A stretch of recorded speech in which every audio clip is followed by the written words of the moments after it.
पितृपक्षाचा शेवटचा दिवस या अमावस्येने होतो, यामुळे याला सर्वपित्री अमावस्या असं म्हटलं जातं। या दिवसाला अतिशय महत्त्व आहे। या दिवशी पितरांना पुन्हा जीव घातले जाते। पितृ पंधरवड्याच्या काळात पितरांच्या आत्म्याच्या शांतीसाठी श्राद्ध तर्पण विधी करतात। पितरांच्या मृत्यूतिथीनुसार हे श्राद्ध कर्म करण्यात येते। मात्र जर एखाद्या पितरांची मृत्यूतिथी माहीत नसेल तर काळजीचे कारण नाही, कारण सर्वपित्री अमावस्येला पितरांचे श्राद्ध तुम्ही करू शकतात।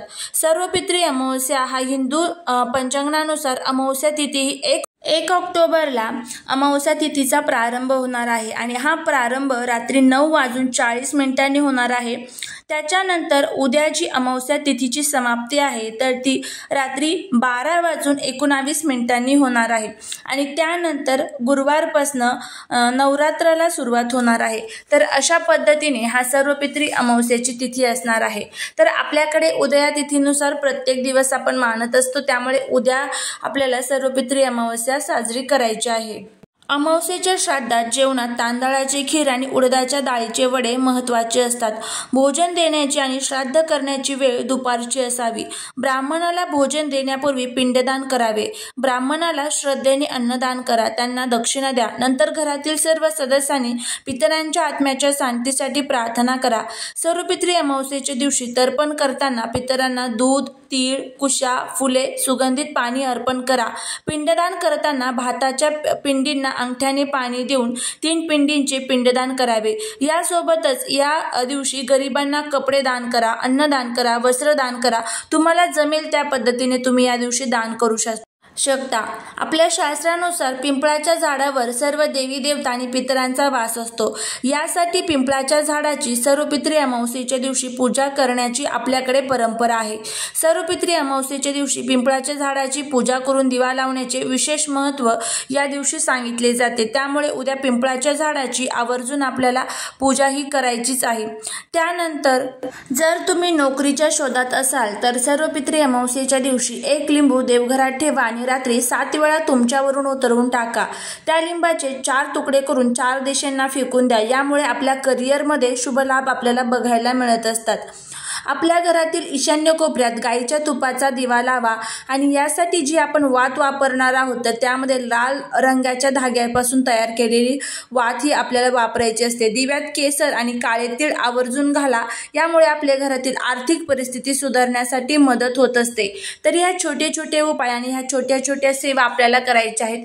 या दिवशी आपण आपल्या घरामध्ये पितृस्तोत्र जे आहे तर त्याचं पठण हे आवर्जून करावं। आपल्या पूर्वजांचं स्मरण करावं। तुम्हाला त्यांची नावं येत असेल तर त्यांची नावंही तुम्ही घेऊ शकता।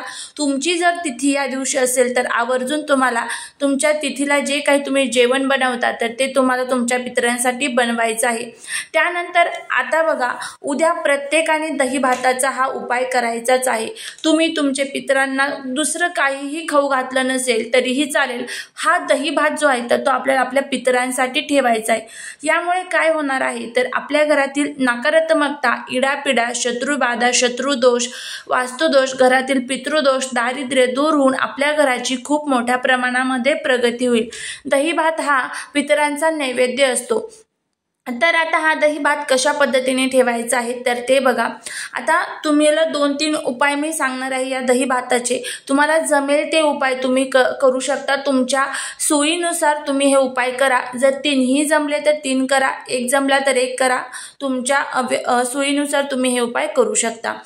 तर सर्वात प्रथम काय करायचं आहे, आता जो भात आपण घेणार आहोत तर तो शिळा वगैरे असा नको। तुम्हाला हा भात नवीन शिजवायचा आहे। यामध्ये मीठ टाकायचं नाही, अगदी थोडासा शिजवायचा, खूप जास्तही शिजवायची गरज नाहीये। आता सर्वात पहिला उपाय आहे तर तो म्हणजे आपल्या पितरांसाठी आपल्याला दही भाताचा नैवेद्य दाखवायचा आहे। तर आता हा नैवेद्य कसा दाखवायचा तर एका प्लेटमध्ये तुम्हाला काय करायचं आहे, भात घ्यायचा आहे। त्यावरती तुम्हाला थोडेसे काळे तीळ टाकायचे आहे, थोडंसं दही टाकायचं आहे। त्यानंतर एक दिवा प्रज्वलित करून घ्यायचा आहे, त्यामध्ये मोहरीचं तेल टाकायचं आहे। त्या दिव्यामध्ये सुद्धा काळे तीळ टाकायचे आहे।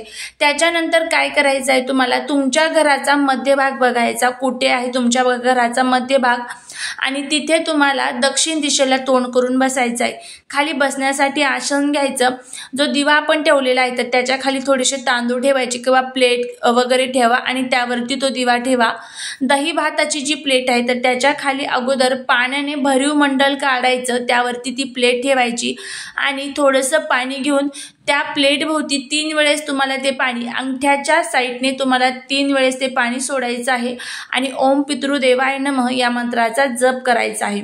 आता हा जो नैवेद्य आहे पितरांना प्रार्थना करायची आहे की हा नैवेद्य मी तुमच्यासाठी ठेवलेला आहे आणि त्यानंतर त्यांना प्रार्थना करायची आहे की घरातील जे काही दोष अडचणी आहेत तर त्या दूर होऊ द्या, तुमची कृपा सदैव या घरावरती राहू द्या, अशी आपल्याला त्यांना प्रार्थना करायची आहे।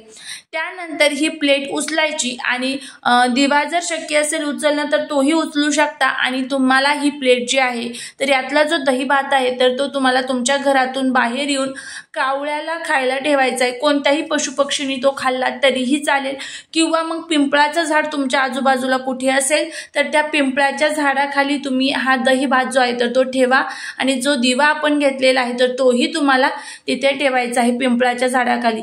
कावळा पशुपक्ष्यांना खायला ठेवला तरीही चालेल किंवा पिंपळाच्या झाडाखाली ठेवा, तुमच्या सोयीनुसार तुम्ही ठेवू शकता। हा एक पहिला उपाय आपल्याला आपल्या घरातील पितरांसाठी त्यांना नैवेद्य अर्पण करण्यासाठी करायचा आहे। त्यानंतर पुढचा जो उपाय आहे तर तो म्हणजे आपल्या घरातील जे काही दोष नकारात्मकता आहे तर ती दूर व्हावी, ती संपून जावी, यासाठी हा दही भाताचा उपाय आपल्याला करायचा आहे। आता हे सर्व जे उपाय आहे तर ते तुम्ही उद्या दिवसभरामध्ये कधीही करू शकता, काहीच अडचण नाहीये। काय करायचं आहे, सर्वात प्रथम तुम्हाला थोडासा दही भात तयार करायचा आहे, त्यावरती थोडेसे काळे तीळ टाकायचे।